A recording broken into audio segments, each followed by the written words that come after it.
નમસ્કાર દર્શક મિત્રો, આપ જોઈ રહ્યા છો સીધો સંવાદ અને હું છું આપની સાથે રોનક મોઠવાડિયા। દર્શક મિત્રો, ગુજરાતની હીરાનગરી એટલે કે સુરત અત્યારે દુનિયામાં 10 હીરાનું વેચાણ થઈ રહ્યું છે, તો એ 10 હીરામાંથી 9 હીરાની પોલીસ ને કટિંગ એ બધું સુરતમાં થઈ રહ્યું છે। ત્યારે હવે ગુજરાતની હીરાનગરી સંકટમાં મુકાય છે।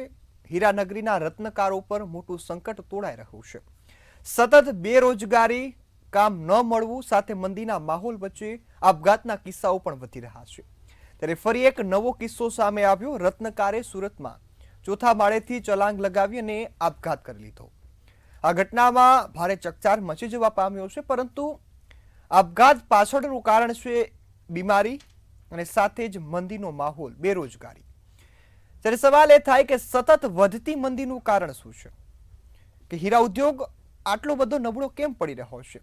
નબળો પડવા પાછળ કારણ શું છે? આ કારણ છે ટ્રમ્પનો ટેરિફ, જેના કારણે હીરા ઉદ્યોગમાં થોડી મંદી આવી હતી ને એના કરતાં પણ જો મોટું કારણ ગણવામાં આવે તો લેબ ગ્રોન ડાયમંડ। તમે લેબ ગ્રોન ડાયમંડને ગણવા જાઓ તો હીરાનો નાનો ભાઈ, પરંતુ ડુપ્લિકેટ। જોવામાં તમને સાચો લાગે, મળે સસ્તો, પરંતુ હવે હીરાનું ભવિષ્ય જોખમાતો જોવા મળી રહ્યું છે। તો આ વચ્ચે આ તમામ મુદ્દાઓ પર ચર્ચા કરવી છે કે હવે રત્નકારોની સ્થિતિ શું છે, રત્નકારોને આપઘાત કરવાની ફરજ કેમ પડી રહી છે અને રત્નકારોને બચાવવા હોય તો શું પગલાં લેવા જોઈએ।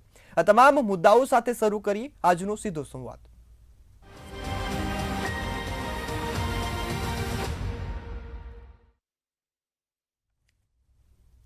દર્શક મિત્રો, હીરાની ચમક પાછળ અનેક કારીગરો જવાબદાર હોય છે। એ કારીગરોની મહેનત છે તે જવાબદાર હોય છે। રાત દિવસ મહેનત સાથે હીરાને ચમકાવે છે, પરંતુ તેમનું ભવિષ્ય અત્યારે અંધકારમાં ધકેલાઈ રહ્યું છે। ત્યારે હીરા ઉદ્યોગની આ ચમક ઘટવાનું કારણ શું છે? કારણમાં અનેક કારણો જવાબદાર છે, પરંતુ સરકારને શું પગલાં છે એની વાત કરવામાં આવે, સરકારે અનેક યોજનાઓ, રત્નકારોના વિદ્યાર્થીઓ કે બાળક જે અભ્યાસ કરે છે તો તેને સહાય મળે, આવી અનેક યોજનાઓ છે। ત્યારે સવાલ એ પણ થાય કે યોજનાઓ છે તો આવી સ્થિતિ કેમ? કદાચ આ યોજના નિષ્ફળ તો નથી નીવડીને? ત્યારે આ તમામ મુદ્દાઓને ચર્ચા કરવી એટલા માટે જરૂરી બની છે કે આપઘાતો વધી રહ્યા છે, ચિંતાનો વિષય છે। હીરા ઉદ્યોગમાંથી એક રત્નકારનું મૃત્યુ થાય છે તો એક પરિવાર આખો વિખેરાઈ જાય છે। એ પરિવારનો મોભી છૂટો પડી જાય છે ને પરિવાર લાચાર બને છે। ત્યારે સરકારના આ પગલાઓ કેમ અસરકારક નથી નીવડતા એ પણ સવાલ અહીં થતો હોય। ત્યારે તમામ મુદ્દાઓની સરકાર કાળજી નથી લેતી, અથવા તો કોઈ એવી સ્થિતિ છે કે જે હીરા ઉદ્યોગની ચમકને ઝાંખી પાડી રહ્યો છે। ત્યારે આપઘાતોના કિસ્સાની વાત કરીએ તો 65થી પણ વધારે જે રત્નકારો છે તેઓએ આપઘાત કર્યો ને આપઘાત પાછળનું કારણ બેરોજગારી, હીરા ઉદ્યોગમાં મંદીનું હતું। આમ તો સુરતને હીરાનગરી, હીરા ઉદ્યોગનું એક મુખ્ય કેન્દ્ર ગણવામાં આવે છે અને હવે રત્નકારો પણ ગુજરાતના અનેક ખૂણાઓમાંથી સુરતમાં જતા હોય છે, પરંતુ હવે આ ક્રેઝ ધીમે ધીમે તૂટતો જઈ રહ્યો છે। રત્નકારોનો વિશ્વાસ ખોવાતો જઈ રહ્યો છે અને એ કારણ મંદીનું છે।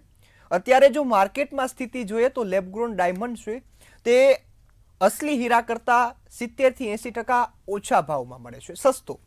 એનો અર્થ સીધો એવો થાય કે લોકો અત્યારે હીરાની ખરીદી કરવા કરતાં પણ લેબ ગ્રોન ડાયમંડની ખરીદી કરશે, જેના કારણે પણ હીરાનો ભાવ ઘટશે। આ સાથે વૈશ્વિક બજારોમાં પણ સ્થિતિમાં કોઈ ફેરફાર થયો, કોઈ દેશે હીરા ખરીદવાનું અથવા તો બંધ કર્યું। આના કરતાં પણ એક મહત્વનું જો કારણ ગણી શકીએ તો ટ્રમ્પનો ટેરિફ કે જે લાગ્યાની સાથે જ હીરા ઉદ્યોગમાં એક હાહાકાર મચી ગયો છે। ત્યારે સૌથી મોટો સવાલ એ છે કે હવે રત્નકારોના આપઘાતને ઘટાડવા શું કરવું? કારણ કે સતત આપઘાત વધી રહ્યા છે ને સરકાર ચિંતિત છે તેવું દેખાય છે, પરંતુ આ ચિંતા ક્યારે ઓછી થશે, આ ચિંતામાં ક્યારે સમાપન આવશે એ હજુ નથી દેખાતું। ત્યારે ફરીથી આ એક હીરા ઉદ્યોગમાં રત્નકારનો આપઘાત એ ગુજરાત આખાને ચિંતામાં મૂકી રહ્યો છે, જેમાં 20 વર્ષથી બીમારીથી પીડાતા રત્નકાર માનસિક તણાવના કારણે હવે આખરે જીવન ટૂંકાવવાનો નિર્ણય કરી બેઠા। બીમારીથી કંટાળેલા ઘનશ્યામભાઈ રામોલિયા કે જેઓએ છત પરથી છલાંગ લગાવી અને પોતાનું જીવન ટૂંકાવી દીધું। પત્ની સામે ગળું કાપવાનો પ્રયાસ કર્યો, પરંતુ પત્નીએ તેને રોકી લીધા। પત્નીએ રોકી દીધા, પરંતુ એ બાદ એમનો નિર્ણય અડગ હતો, એના કારણે જીવન ટૂંકાવ્યું છે। ત્યારે આ મુદ્દાને આજે ચર્ચા કરવી છે ને વૈશ્વિક બજાર અથવા તો સુરતની હીરા બજારમાં શું સ્થિતિ એ જાણવું છે। આ તમામ મુદ્દાઓ પર ચર્ચા કરવા માટે મારી સાથે ગેસ્ટ પેનલમાં જોડાયા છે વિજયભાઈ આહિર કે જેઓ આર્થિક વિશ્લેષક છે, ભાવેશભાઈ ટાંગ કે જેઓ રત્નકાર યુનિયનના ઉપપ્રમુખ છે, આ સાથે જ ડોક્ટર મેઘરાજસિંહ જાડેજા કે જેઓ સમાજશાસ્ત્રી છે. આપ સૌ મહાનુભાવોનું મંતવ્ય ન્યૂઝ પર સ્વાગત છે. શરૂઆત ભાવેશભાઈ આપનાથી. હીરા ઉદ્યોગની હાલ શું સ્થિતિ છે, આપઘાત પાછળનું કારણ આપ શું માનો છો, અને રત્નકારોમાં કેવો બેરોજગારીનો તણાવ? હીરા ઉદ્યોગમાં છેલ્લા 3 વર્ષથી ખૂબ જ મંદીનો માહોલ છે. 3 વર્ષથી આપણે ટ્રમ્પનું ટેરિફ ગણીએ, યુક્રેન રશિયાની વોર ગણીએ, તો યુક્રેન અને રશિયાના વોરના કારણે G7 કન્ટ્રીએ જે રશિયન ડાયમંડ પર બેન્ડ માર્યો, ત્યારબાદ જે પરિસ્થિતિનું નિર્માણ થયું, એટલે રિયલ ડાયમંડ લોકો ખરીદતા ઓછા થયા. ત્યારબાદ લેબ્રોન ડાયમંડનો વ્યાપ વધ્યો. લેબ્રોન ડાયમંડ આવવાથી માર્કેટની અંદર જે રિયલ ડાયમંડની વિશ્વસનીયતા હતી, એ વિશ્વસનીયતાને આપણે થોડી ઘણી ઝાંખી પડી દીધી. એના કારણે ઘણી બધી જગ્યાએ કારીગરોના પગાર તોડી નાખવામાં આવ્યા. કારીગરોને રિયલ ડાયમંડની એક્સપોર્ટ ન થવાના કારણે કારીગરોને છૂટા કરી દેવામાં આવ્યા. ત્યારબાદ એક નવો આપણે હીરા ઉદ્યોગમાં એક નવું સંકટ, ટ્રમ્પે ટેરિફ નાખી, 50%થી વધારે ટેરિફ નાખી અને હીરા ઉદ્યોગને તળિયે લાવવાની આ કોશિશ કરી. 40% એક્સપોર્ટ અમેરિકા સાથે આપણે રિયલ ડાયમંડનું એક સમયે કરતા. આજે એ 40% એક્સપોર્ટ અટકી ગયું. થોડા ઘણા માત્રામાં થાય છે, પરંતુ એનો ભાવ જો અહીંયા ખરીદદારી અહીંયાથી તમને 40% એક્સપોર્ટ 50% ટેરિફની સાથે તમે કરો છો, તો ત્યાં મોંઘવારી, ત્યાં વધારે હીરો મોંઘો પડે, તો ન્યાય વેપારીઓ ખરીદવામાં ઘટી જાય. તો એના કારણે આપણે અહીંયા લેબર વર્ક કરીએ છીએ. આપણે અહીંયા રો મટીરિયલ્સને હીરામાં કન્વર્ટ કરી અને હીરો પોલિશ કરી આપણે એક્સપોર્ટ કરીએ છીએ. એટલા માટે અહીંયા લેબર વર્ક વધારે છે. તો લેબર વર્ક વધારે હોવાને કારણે આપણે હીરા ઉદ્યોગમાં ખૂબ જ ભયંકર પરિસ્થિતિનું નિર્માણ થયું. છેલ્લા 1 વર્ષની અંદર 60 કરતા વધારે રત્ન કલાકારોએ આત્મહત્યા કરી, લાખો રત્ન કલાકારો બેરોજગાર બન્યા. ત્યારબાદ ગુજરાત સરકારે એક એવી યોજના કાઢી. પેલા તો અમે એક અભિયાન ચાલુ કર્યું કે રત્ન કલાકારો આત્મહત્યા ન કરો, સીધો અમને ફોન કરો, અમે તમારી મદદ કરીશું. અમે 2000 લોકોને જે અમારી શક્તિ હતી એટલી ભક્તિ કરી. અમારી ઉપર 4000થી વધારે કોલ આવ્યા. એમાંથી 2000 લોકોને અમે મદદ કરવા માટે સફળ બન્યા. 100 કરતા વધારે પરિવારોને અમે કાઉન્સિલિંગ કર્યું. હજી અમારી આ હેલ્પલાઇન ચાલુ છે અને તમારા માધ્યમથી હું રત્ન કલાકારને કહેવા માંગુ છું કે જો તમને કઈ પ્રોબ્લેમ હોય તો ડાયમંડ વર્કર યુનિયનની પૂરી ટીમ તમારી સાથે છે. તમે ગભરાશો નહીં, ખાલી અમને ફોન કરજો, અમે તમારી મદદ કરવા માટે તૈયાર છીએ. બીજી વસ્તુ કે જ્યારે ટ્રમ્પે ટેરિફ નાખ્યું એટલે હીરા ઉદ્યોગનું જે રિયલ ડાયમંડનું માર્કેટ હતું એ સૌથી વધારે અમેરિકા મોટું માર્કેટ હતું. તો જ્યારે ટ્રમ્પે ટેરિફ નાખ્યું એટલે બેરોજગારીનો દર વધ્યો. જે લોકો આજથી 3 વર્ષ પહેલા કામ કરતા, એ જ લોકો આજે 20% એનું કામ ઓછું થઈ ગયું. તો કારીગરો નવા ઇન્ડસ્ટ્રીઝમાં આવતા નથી. તો ઇન્ડસ્ટ્રીઝમાં નવા કારીગર ન આવે, એને કામ ન થાય. પોતાના બાળકની શિક્ષણની ફી હોય તો શિક્ષણ ફી માટે ગુજરાત સરકારે એક યોજના જાહેર કરી. એ યોજના જાહેર કરી એના બાબતે સુરતની અંદર 74,000 ફોર્મ ભરાણા, 47,000 રત્ન કલાકારોને 50,000 બાળકોને ફી મળી, 26,000 રિજેક્ટ થયા, પરંતુ એ રિજેક્ટ ન થવા જોઈએ. ત્યારબાદ અમે ફરીવાર મુખ્યમંત્રીનો સમય માંગ્યો, નાયબ મુખ્યમંત્રીનો સમય માંગ્યો કે અમે સમય આપો, અમે હીરા ઉદ્યોગના કારીગરોને વેદના આપની સમક્ષ પહોંચાડવા માંગીએ છીએ. અમે સરકારને અસંખ્ય વાર કીધું છે કે હીરા ઉદ્યોગના કારીગરોને જો આમાંથી ઉગાડવા હોય તો લેબર કાયદાનું ચુસ્તપણે પાલન કરાવો અને રત્ન કલાકાર કલ્યાણ બોર્ડની સ્થાપના કરો. જેવી રીતે બાંધકામ શ્રમિક કલ્યાણ બોર્ડ છે, એવી જ રીતે જો રત્ન કલાકાર કલ્યાણ બોર્ડની સ્થાપના કરવામાં આવે તો હીરા ઉદ્યોગના રત્ન કલાકારોને આપણે સારી રીતે મદદ કરી શકીએ. પરંતુ સરકાર ખાલી 13,500 આપીને સંતુષ્ટિ માનતી હોય. આજે ઘનશ્યામભાઈ જેવા ઘરના મોભીએ આત્મહત્યા કરી, એક પરિવારનો માળો વિખાઈ ગયો, તો શું એ પરિવાર એને જીવ નથી?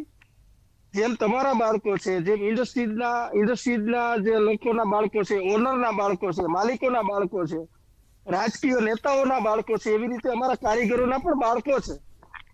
એવી રીતે જેવી રીતે તમારા છોકરાઓને તમે લાઈફસ્ટાઈલ વ્યવસ્થિત જીવાડો છો, એવી રીતે અમારા કારીગરોની પણ અપેક્ષા છે, એનું સપનું છે કે મારો છોકરો સારું જીવન જીવે, જી બિલકુલ ભાવેશભાઈ. કોઈ એની પાસે ન આવે માંગવા માટે કે ભાઈ તારા બાપે એટલું કરી ગયા છે, તું અમને આ આપ. અમે એમ કહેવા માંગીએ છીએ કે જેમ તમારા પરિવાર છે એમ અમારા કારીગરોના પણ પરિવાર છે. તો માનવતાની દ્રષ્ટિએ તમે કારીગરોને મદદ કરવા માટે આગળ આવો.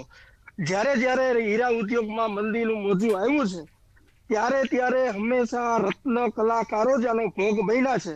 મને એક દાખલો એવો બતાવો પાર્થભાઈ, કે એક દાખલો એવો બતાવો કે હીરા ઉદ્યોગમાં માલિકે પોતાની જાયદાદ ગીરવે મૂકી દીધી, બેંકે સીલ મારી દીધી, માલિકે આત્મહત્યા કરી. આ 3 વર્ષના દાખલાની અંદર મને 3 વર્ષના દાયકાની અંદર મને એક દાખલો તો બતાવો. માત્ર ને માત્ર કારીગરો જ કેમ જી બિલકુલ આત્મહત્યા કરે છે? ભાવેશભાઈ, હું પાછળનું ફરીથી આપની કારણ પાસે આવીશ. સરકારો ગોતી લે. વિજયભાઈ, હું આપની પાસે આવીશ. ખાસ આપ આર્થિક વિશ્લેષક છો. આ સ્થિતિનું નિર્માણ થવા પાછળનું કારણ શું છે અને આપના મતે આ સ્થિતિનો સુધારો કરવા શું કરવું? જુઓ, કોઈ પણ ઇન્ડસ્ટ્રી હોય છે એ જ્યારે કોઈ બાહ્ય ડિસ્ટ્રપ્શનમાંથી જતી હોય છે ત્યારે સ્વાભાવિક છે કે એમાં બહુ બધા વલોપાત થતા હોય છે.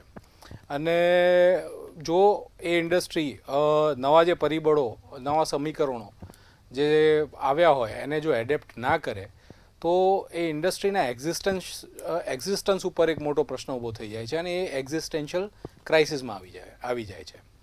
આપણે ભૂતકાળમાં પણ જોયું છે. અમદાવાદ જ્યારે એક જ્યાં મિલો ધમધમતી હતી ત્યારે એને ઈસ્ટનું માન્ચેસ્ટર કહેવામાં આવતું હતું અને એવું લાગતું હતું કે જે મિલ થકી અમદાવાદની જાહો જલાલી છે એ હંમેશા આમને આમ જ રહેશે. પણ પછી જે રીતનું ઇન્ડસ્ટ્રીયલાઇઝેશન થયું, ગ્લોબલાઇઝેશન આવ્યું અને હાલ આપણે જોઈએ છીએ કે ભાઈ અમદાવાદમાં મિલોની સ્થિતિ શું છે. કદાચ એની જોડે જ પેરેલલ અત્યારે ડ્રો કરીએ તો ઇન્ડિયાની જે ડાયમંડ ઇન્ડસ્ટ્રી છે એ પણ એ જ ફેઝમાંથી જઈ રહી છે અને એને ઝંઝોળતા બાહ્ય પરિબળો તમે જુઓ તો એમાં એક મોટું પરિબળ છે લેબ ગ્રોન ડાયમંડ. બીજું એક પરિબળ છે જે અત્યારે ચાઇના ને ઇન્ડિયામાં ઇકોનોમિક ડાઉનટર્ન છે, જેને લીધે મોટા ભાગનો જે ડાયમંડની ખરીદી કરતો જે મોભી વર્ગ છે એ હાલ ડાયમંડની ખરીદી ટાળી રહ્યો છે. અને એની સાથે સાથે તમે જુઓ કે ભાઈ ડિમાન્ડ અને સપ્લાયના જે સમીકરણ છે ડાયમંડમાં એ મેળ નથી ખાઈ રહ્યા. સૌથી પહેલું કારણ જો આપણે લઈએ લેબ ગ્રોન ડાયમંડનું, તો લેબ ગ્રોન ડાયમંડ અને જે રિયલ ડાયમંડ વચ્ચે ખાસ એમ તમે જુઓ ને તો ફરક સામાન્ય નાગરિક જે સામાન્ય ખરીદદાર હોય એ મોટો ફરક ના જાણી શકે. કારણ કે બંને ડાયમંડ બને કેવી રીતે? પ્રેશર અને ટેમ્પરેચરથી. નેચરલ પ્રક્રિયાથી જનરેટ થતા પ્રેશર અને ટેમ્પરેચરથી ખાણમાં જે ડાયમંડ ઉગી નીકળે છે એ નેચરલ ડાયમંડ હોય છે. અને લેબ ગ્રોનમાં એ જ પ્રક્રિયા લેબોરેટરીની અંદર ઉદ્ભવ કરવામાં આવે છે અને લેયર બાય લેયર એ ડાયમંડનું નિર્માણ કરવામાં આવે છે. જે ઉત્કૃષ્ટ જોહરી હોય એ એમાંથી પડતા પ્રકાશ, એના જે પાસાઓ છે એના ઉપરથી એ જાણી શકે. એના સર્ટિફિકેશન પણ હોય છે કે ભાઈ આ લેબ ગ્રોન ડાયમંડ છે, આ રિયલ ડાયમંડ છે. પણ સામાન્ય પબ્લિક હોય એને જો એ ઊંડાણમાં ન ઉતરે, સર્ટિફિકેટ્સ ન જોવે તો એને ખ્યાલ આવતો નથી. હવે એના લીધે શું છે, એક માર્કેટમાં એનોમલી થાય છે કે ભાઈ લેબ ગ્રોન ડાયમંડ છે એનો સપ્લાય એ મેન્યુફેક્ચરર કંટ્રોલ કરી શકે છે. નેચરલ ડાયમંડ છે એ માઇનિંગ કરો અને એના પછી શું સપ્લાય જનરેટ થાય છે એ એક રીતે જોવા જાઓ તો ભાઈ થોડુંક અનસર્ટેન છે. અને લેબ ગ્રોન ડાયમંડનો સપ્લાય જેમ જેમ વધતો ગયો તેમ તેમ તમે જુઓ કે ભાઈ ડાયમંડના પ્રાઇઝીસ છે પ્લમેટ થતા ગયા. 2018થી લઈને તમે અત્યાર સુધીનો જો પ્રાઇસની અને એનાલિસિસ કરો તો લેબ ગ્રોન ડાયમંડના પણ પ્રાઇસીસ 96% જેવા ઘટી ગયા છે. અને એ કમ્પેરિઝનમાં જે એક વિશ્વસનીયતા હોય કે ભાઈ diamond as an asset to store the value. કોઈ પણ એસેટ હોય એ વેલ્યુનું સ્ટોરેજ કરે. તમે રિયલ એસ્ટેટ છે એ પરચેસ કરો, જમીન પરચેસ કરો, તેમાં રૂપિયા નાખો તો એ વેલ્યુનું સ્ટોરેજ કરે. 10 વર્ષ પછી જો સારી જગ્યાએ સારી જમીન હોય તે તમને ભાવમાં સારો વધારો કરીને આપે. સોનામાં એવું કહેવામાં આવે છે કારણ કે સોનામાં પણ એના વેલ્યુએશનના ને એ બધા ધારાધોરણો ઓલમોસ્ટ નિશ્ચિત છે અને એનો સપ્લાય પણ ફાઇનાઇટ છે. હવે જે પણ વસ્તુઓનો સપ્લાય એ ફાઇનાઇટ હોય એટલે ગણી શકાય એટલો હોય કે જમીન છે કે પેદા થઈ શકતી નથી. ગોલ્ડનો પણ મોર ઓર લેસ સપ્લાય સ્ટેબલ જ હોય છે. જ્યારથી લેબ ગ્રોન ડાયમંડ આવ્યા ત્યારથી માર્કેટમાં ડાયમંડનો સપ્લાય એકદમથી ફ્લશ થઈ ગયો અને જેટલી ડિમાન્ડ છે એના કરતાં ઘણો સપ્લાય થઈ ગયો તો માર્કેટમાં ડાયમંડના ભાવ તૂટી ગયા. અને એને લીધે તમે જુઓ જે ડાયમંડની આખી સપ્લાય ચેન છે એમાં 4 મુખ્યત્વે પરિબળો છે. એક તો જે માઇનર્સ છે, મોટી મોટી કંપની, એમાં ડીબીએર્સ ને એ બધી આવી ગઈ. પછી એ જે રફ ડાયમંડ જે પેદા થાય એના રફ ડાયમંડના ટ્રેડર્સ હોય છે. પછી એને રફ ડાયમંડને પરચેસ કરીને એને પોલિશ કરવાવાળા પોલિશિંગ યુનિટ્સ હોય છે. એ પોલિશિંગ યુનિટ્સ પોલિશ ડાયમંડ માર્કેટમાં આપે. એ ડાયમંડને ટ્રેડ કરવાવાળા પોલિશિંગ ટ્રેડર્સ હોય છે. અને પછી જ્વેલર્સ હોય છે. તો આખી સપ્લાય ચેનની અંદર ડાયમંડનો સપ્લાય અત્યારે બ્રીમ ઉપર છે, ખૂબ જ હાઈ છે. અને સાથે સાથે જે માર્કેટની અંદર જે ડિમાન્ડ હોય છે એ પડી ભાંગી છે. અને લોકો જોડે ઇન્વેન્ટરી છલોછલ છે અને એમને ખ્યાલ છે કે ભાઈ હજી એ પ્રાઇસ વધશે કે ઘટશે એનો એમને અંદાજો નથી. એટલે એક ડાયમંડ ઇન્ડસ્ટ્રી અત્યારે વિષચક્રમાં સપડાઈ ગઈ છે. અને જ્યાં સુધી આ રિયલ ડાયમંડ અને જે નેચરલ ડાયમંડની વચ્ચેની મડાગાંઠ રિઝોલ્વ નહીં થાય ત્યાં સુધી મને નથી લાગતું કે ડાયમંડ ઇન્ડસ્ટ્રી આ વિષચક્રમાંથી નજીકના ભવિષ્યમાં બહાર આવી શકે. જી બિલકુલ. મેઘરાજજી, હું આપની પાસે આવીશ. ખાસ આપ સમાજશાસ્ત્રી છો કે આપઘાતના કિસ્સાએ દરેક સમાજ માટે ખતરારૂપ જ હોય છે, પરંતુ આ સમગ્ર પ્રક્રિયા કે આપઘાતના કિસ્સાઓ વધી રહ્યા છે, માનસિક તણાવ, આપની દ્રષ્ટિએ આના પર જો અંકુશ લાવવો હોય તો શું કરવું જોઈએ અને સમાજ માટે આ કેટલો ખતરો? રોનકભાઈ, એક રીતે જોઈએ તો આપઘાત દરેક ક્ષેત્રમાં વધ્યા છે. આજે આ ખૂબ સંવેદનશીલ મુદ્દો છે એટલે હું એમાં આંકડાઓ રજૂ કરીને એને હળવો કરવાની કોશિશ નહીં કરું. આપણે સમજવું પડે કે જેમ જેમ સમાજની પરિસ્થિતિઓ બદલાય એ પરિસ્થિતિઓ માણસની પરિસ્થિતિઓ સાથે મેળ ન ખાય એટલે કોઈ પણ સમાજમાં આપઘાતો બને. આપણા દુર્ભાગ્ય છે કે ગુજરાત જેવા સમૃદ્ધ રાજ્યમાં પણ હીરા રત્ન કારીગરો છે એ આપઘાત કરી રહ્યા છે. એની બહુ વિસ્તૃત છણાવટ બંને તજજ્ઞોએ કરી છે. હું અહીંયા એક સામાજિક પર્સપેક્ટિવ મૂકવા માંગુ છું. કેમ આવું થાય છે? કેમ માણસ હારી જાય છે? વર્ષોથી કામ કરતો હશે, માણસ કમાવાનો પ્રયત્ન કરતો હશે, પણ ખાલી હીરાના બજારના ધીમા મંદીના કારણે વ્યક્તિ આપઘાત કરે છે એવું એકમાત્ર પરિબળ નથી. સામાજિક પરિબળ જોઈએ ને તો સંયુક્ત કુટુંબ પણ તૂટી ગયું. જે કુટુંબના ભરોસે વ્યક્તિ નબળી પરિસ્થિતિઓમાં ઉગરી જતો હતો, આજે એ પરિસ્થિતિ ક્યાંય રહી નથી. પોતાના ઉપર બધું જ ભારણ એક વ્યક્તિ ઉપર આખા કુટુંબનું આવી ગયું છે. સમાજમાં કેટલીક જવાબદારીઓ જે કુટુંબ વહન કરતું હતું આજે વ્યક્તિ પોતે પોતાના શિર ઉપર લઈને ચાલે છે. તો આવા ઘણા બધા કારણો છે કે સંયુક્ત કુટુંબ ન રહેવાથી આજે સગાવાલાનો જેટલો સપોર્ટ હતો એટલો હવે રહ્યો નથી. આર્થિક વ્યવહારો વધી ગયા છે. ઉત્પાદન કરવા માટે, આર્થિક ઉપાર્જન માટેનું ભારણ વધતું જાય છે, જે માનસિક તણાવનું કારણ બને. અને એક વાત સમજીએ આપણે સૌ કે હીરા કારીગરો છે એમનો પણ એક બહુ મોટો પરિવાર હોય છે, જેના આગોતરા આયોજન રૂપે એમને બધેથી ભેગું કરીને કામ ચલાવતા હોય છે. આગોતરા આયોજનમાં હોય. હવે વૈશ્વિક ડામાડોળ પરિસ્થિતિ ઉદ્ભવે અને અચાનક છૂટા કરી દે કે કામના કલાકો ઘટાડી દે કે રૂપિયા શું કહેવાય એને એનું મૂલ્ય ઘટાડી દે કામના કલાકોનું, તો એ ક્યાંથી ભેગું કરવાનું છે? આવા સંજોગોમાં એક રીતે જુઓ તો એ નાસીપાસ થઈને આપઘાત કરે છે. આના શું નિરાકરણ હોઈ શકે? ખાલી સરકાર ઉપર આધાર રાખીને આપણે ચાલીએ એવું નહીં બને. સરકાર બધા ક્ષેત્રમાં પહોંચી વળે એટલી સ્થિતિમાં નથી, ભલે એ સરકાર કહેતી હોય કે ન કહેતી હોય, એ આપણે સમજવું પડે. બિલકુલ. કેવા ઉપાયો હોઈ શકે?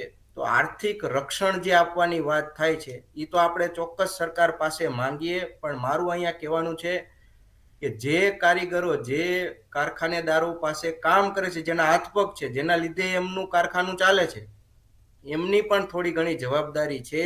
આપણે એને સમજાવીએ કે તમારા કારખાનામાં કામ કરતા કારીગરોને ટેમ્પરરી ધોરણે પણ એને વીમો અપાવો. આપણા રત્ન કારીગરોનો કોઈ વીમો હોતો નથી, કારણ કે એ રજિસ્ટર્ડ ક્યાંય હોતા નથી. એટલે આપણે ધારીએ તો આના વિશે બહુ વેલફેર સ્કીમો લઈ આવી શકીએ એમ છે. એમાં કારખાનેદારો ખૂબ મહત્વનો ભાગ ભજવે એમ છે. સરકારની સાથોસાથ રહી અને આ માંગ છે એ આપણે કરવી જોઈએ. એક જાગૃતિ અભિયાન જેમ આપણને આગલા વક્તાએ કીધું એ ખૂબ જરૂરી છે. હેલ્પલાઇનો શરૂ કરવાની જરૂર છે.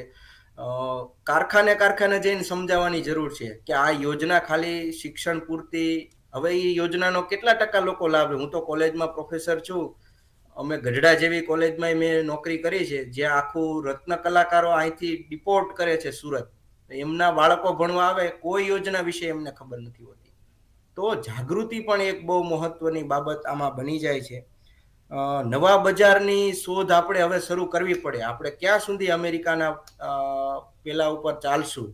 મિડલ ઇસ્ટ કે એ વધારે તજજ્ઞો જણાવી શકે કે ચીન અને અમેરિકા ઉપર આજે ભરોસો હવે રાખીને આપણે બેસી શકીએ એમ નથી. તો આ મુદ્દાને સંવેદનશીલતાથી જોતા ઘણા બધા એવા પાસાઓ આપણી સમક્ષ આવે છે. જી રોનકભાઈ. જી બિલકુલ. ભાવેશભાઈ, ફરીથી હું આપની પાસે આવીશ. આપે સરકારની યોજનાઓની વાત કરી, તો આપની યોજનાઓ સરકારની છે તે રત્નકારો માટે કેટલી સફળ નીવડી છે અને સુધારો શું હોવો જોઈએ? યોજના 1 વર્ષ માટે હતી. એની ઈ યોજના આવનારા 5 વર્ષ માટે એનો સુધારો એવો હોવો જોઈએ પાર્થભાઈ કે એમાં 13,500 મેક્સિમમ શિક્ષણ ફી ની જોગવાઈ છે. તો 13,500 અત્યારે તમે કોઈ પણ પ્રાઇવેટ સ્કૂલની ફી જોશો ને તો 20 થી 25,000 તો એમને હશે. તો 13,500 ની જે જોગવાઈ છે એને વધારી દેવો જોઈએ, સમયગાળો વધારવો જોઈએ. અને જે અત્યારે યોજના આવી, આ તો અમે સુરતની અંદર જાગૃત નાગરિક તરીકે કામ કરીએ છીએ, યુનિયન લીડર તરીકે કામ કરીએ છીએ, એટલા માટે 50,000 લોકોને અમે રાહત અપાવવામાં સફળ બન્યા. બાકી તમે અમદાવાદના આંકડા જોઈ લ્યો, તમે બોટાદના આંકડા જોઈ લ્યો, તમે ભાવનગરના આંકડા જોઈ લ્યો, સાહેબ ત્યાં 10,000 કરતા વધારે કારીગરોએ લાભ નથી લીધો. તો હું સરકારની મશીનરી જે છે એને પણ કહેવા માંગુ છું કે કોઈ પણ યોજના આવે ત્યારે તમારે એનો પ્રચાર સારી રીતે કરવો જોઈએ. ભારત દેશના વડાપ્રધાન જયારે આપણે ગુજરાતમાં આવતા હોય તો ત્યારે આપણે કેમ મોટા મોટા હોર્ડિંગ્સ મારીએ છીએ. મુખ્યમંત્રી એક જિલ્લામાંથી બીજા જિલ્લામાં જતા હોય તો આપણે કેમ મોટા મોટા હોર્ડિંગ્સ મારીએ છીએ. તો એવી જ રીતે તમે કેમ નથી મારી શકતા? તો આ રીતે યોજનાઓનો પ્રચાર પણ થવો જોઈએ. આજે સફળ યોજના જે છે, હું એને સફળ એટલા માટે ના કહું કે 26,000 ફોર્મ સુરતમાં રિજેક્ટ કરવામાં આવ્યા નાની અમથી ભૂલના કારણે. તો મારે કઈ રીતે સફળ માનવી? આ સરકારે આપી છે, હું એક્સેપ્ટ કરું છું, એનો ખૂબ ખૂબ આભાર. પરંતુ આપી અને એની અંદર જે ક્રાઇટેરિયા રાખ્યા છે એ ક્રાઇટેરિયાને અંદર ફિટ નહીં થવાના, ખાલી એક આંકડામાં ભૂલ હોય તો તમારું ફોર્મ રિજેક્ટ કરવામાં આવે. તો આ બાબત ન હોવી જોઈએ. સરકારને ધ્યાન રાખવું જોઈએ. અમે ઘણી બધી વાર સરકારને સૂચનો કર્યા છે કે ગુજરાતની અંદર 25 લાખ વર્કરો કામ કરે છે આ ડાયમંડ ઇન્ડસ્ટ્રીઝમાં. અને આ એવો એક આર્થિક ઉદ્યોગ છે કે જેનાથી ગુજરાતની આર્થિક સ્થિતિ ખૂબ જ મજબૂત થઈ છે. અને હજી આર્થિક સ્થિતિ મજબૂત થવાની મજબૂત થાય એના માટેના કારીગરો જે મત ઉઠાવી રહ્યા છે. આ એક જ ઉદ્યોગ એવો છે કે જે આપણે વિદેશી હુંડિયામણ કમાય અને ગુજરાતમાં લાવે છે અને ભારતની અર્થવ્યવસ્થાને મજબૂત કરે છે. તો આપણે આ ઉદ્યોગને સાચવવા માટે સારી પોલિસી બનાવી જોઈએ.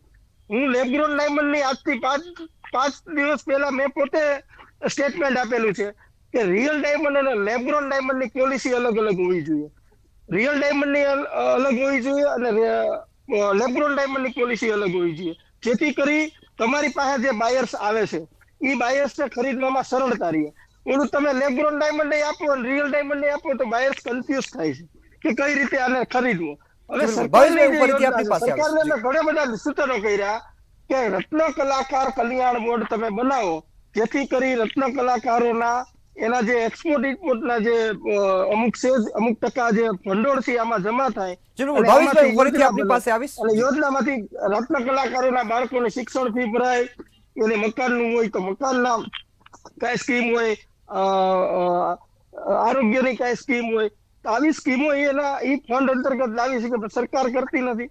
તો સરકારને તમારા માધ્યમથી વિનંતી કરીએ કે રત્ન કલાકાર કલ્યાણ બોર્ડની સ્થાપના જલ્દીમાં જલ્દી થાય અને આ યોજના જે છે એને ફરી રિફોર્મ કરી એમાં સુધારા વધારા કરી અને 5 વર્ષ સુધી લંબાય તો રત્ન કલાકારો આમાંથી થોડાક નીકળી શકે. આર્થિક રીતે વાત કરીએ તો હું લેબ્રોન ભાવેશભાઈ, હું ફરીથી આપની પાસે સમય એવો આવીશ. હતો. વિજયભાઈ, ખાસ હું આપની પાસે આવીશ. આપ આર્થિક વિશ્લેષક છો. હું આપને પૂછીશ કે આ સ્થિતિમાં સુધારો કરવો હોય તો કયા પગલાઓ લેવા જોઈએ, ખાસ સરકારે અને રત્ન કલાકારોએ બંને? જો કોઈ પણ સ્થિતિમાં સુધારો કરવો હોય તો સૌથી પહેલાં તમારે એના ડિસ્ટ્રપ્ટર્સ એટલે જેના કારણે આ બધી સ્થિતિનો ઉદ્ભવ થયો છે એને તમારે ચકાસવા પડે, અને પછી તમારે એ તારણ ઉપર આવવું પડે કે ભાઈ કયા પાસાઓ પર તમારો કંટ્રોલ છે અને કયા પાસાઓ તમારા કંટ્રોલની બહારના છે.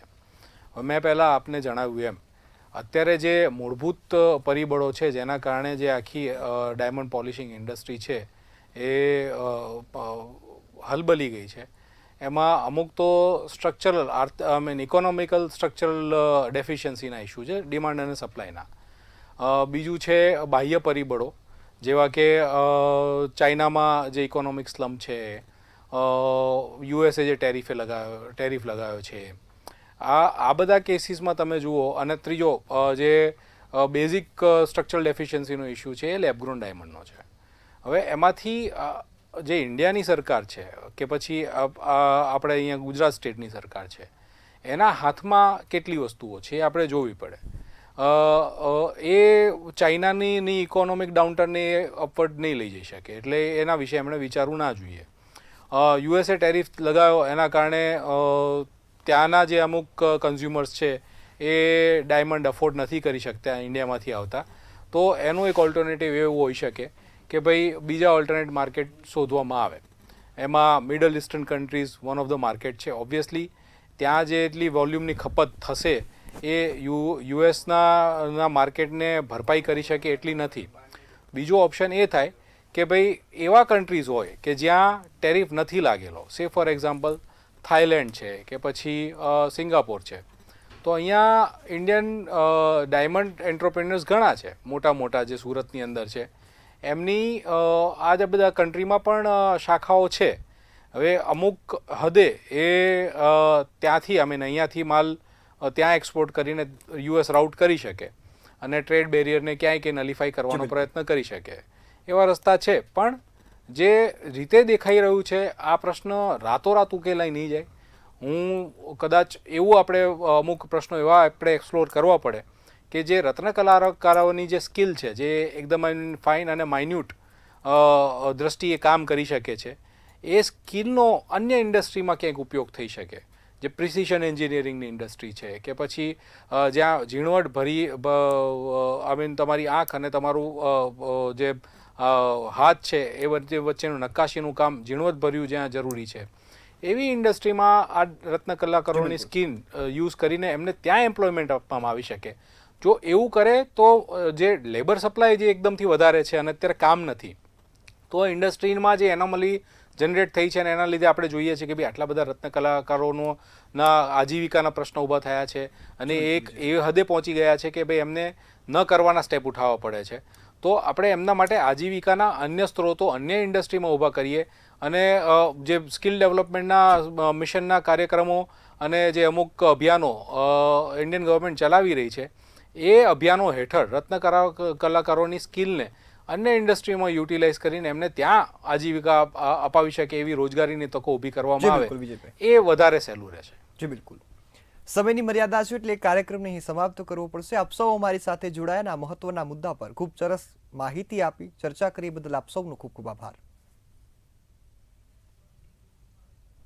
તો દર્શક મિત્રો, હાલ તો હીરા ઉદ્યોગ સંકટ નીચે છે, પરંતુ જે પ્રકારે નિષ્ણાંતો જણાવી રહ્યા છે કે જો રસ્તો એ અપનાવવામાં આવે, રત્નકારકો માટે એક નવો જ આવકનો જે સ્ત્રોત છે તે ઊભો કરવામાં આવે ને નવું એક ટેલેન્ટ જો આવે તો તેના કારણે પણ આ સંકટ હળવું થાય તેવી સ્થિતિ છે.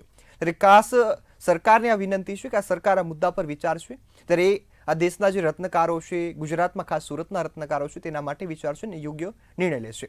ત્યારે ફરી એક આવા મુદ્દા સાથે મળીશું. હાલ મને રજા આપશો. નમસ્કાર.